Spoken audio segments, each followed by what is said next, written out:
এই মুহূর্তে সরাসরি আমি একটা ছবি দেখাই যে রাজ্য বিধানসভায় ফিরহাদ হাকিম, মমতা বন্দ্যোপাধ্যায়ের অত্যন্ত আস্থাভাজন ফিরহাদ হাকিম, তিনি আজকে বেরিয়ে যাচ্ছেন বৈঠক করে। ফিরহাদ হাকিম আমরা দেখতে পাচ্ছি সেই ছবি। ববিদা কি বলবেন, আজকের মিটিং করলেন, কি বলবেন? কি বলবেন? No comments. আজকে নো কমেন্টস প্লিজ। মমতা বন্দ্যোপাধ্যায়ের সঙ্গ ছাড়লেন? No comments please. Firhad Hakim Mamata বন্দ্যোপাধ্যায়ের আস্থাভাজন, তিনি আজকে ঋতব্রত বন্দ্যোপাধ্যায়ের সঙ্গে প্রায় 1 ঘন্টার বেশি বৈঠক করলেন এবং বৈঠক থেকে বেরিয়ে তাপস রায়ের সঙ্গে কথা বললেন। অর্থাৎ দিল্লিতে যেখানে ভাঙন স্পষ্ট, সেখানে এখানেও ভাঙন ক্রমশ চওড়া হচ্ছে।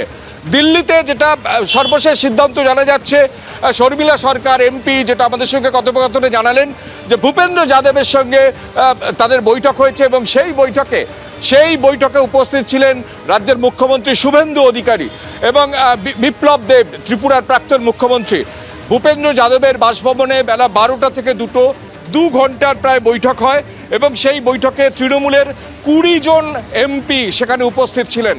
সেখানে যেমন কাকলি ঘোষ দস্তিদার ছিলেন, প্রসূন বন্দ্যোপাধ্যায় ছিলেন, খলিলুর রহমান ছিলেন, শতাব্দী রায় ছিলেন, দেব ছিলেন এবং আরও অনেকে ছিলেন।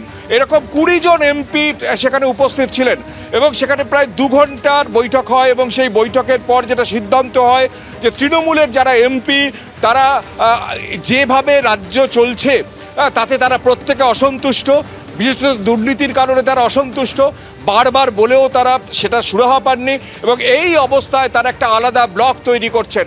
অর্থাৎ যে ঋতব্রত মডেল বা ঋতব্রত বন্দ্যোপাধ্যায়ের মডেল রাজ্য বিধানসভায় দেখা গেছে যে রাজ্য বিধানসভায় তৃণমূলের 80 জন এমএলএ তারা জেতার পর প্রায় 60 জন এমএলএ আলাদা হয়ে গিয়ে মমতা বন্দ্যোপাধ্যায় বা অভিষেক বন্দ্যোপাধ্যায়ের যে ঘোষিত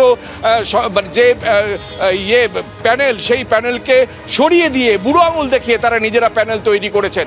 ঠিক সেইভাবে তারাও চাইছেন যে একটা আলাদা ব্লক তৈরি করতে তৃণমূল এমপিদের, তারা কেউ সরাসরি বিজেপিতে যোগ দেবেন না এবং তারা একটা সরাসরি ব্লক তৈরি করবেন। ব্লক তৈরি করে এই 20 জন এমপি এবং সংখ্যাটা আগামী দিনে আরও বাড়তে পারে এমনটা ইঙ্গিত মিলেছে।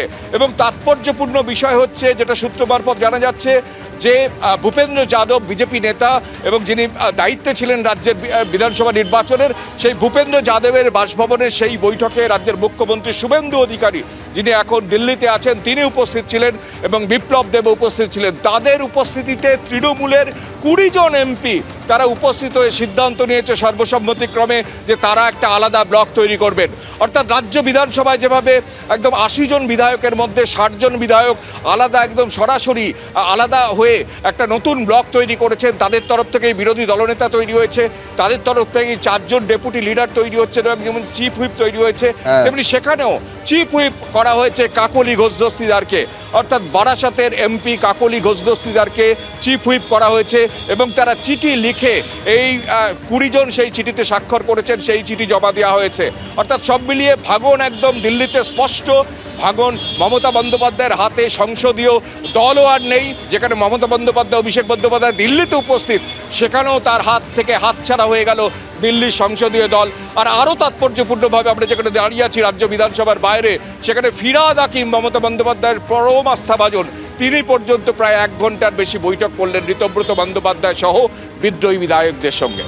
এবিপি আনন্দ, এগিয়ে থাকে, এগিয়ে রাখে।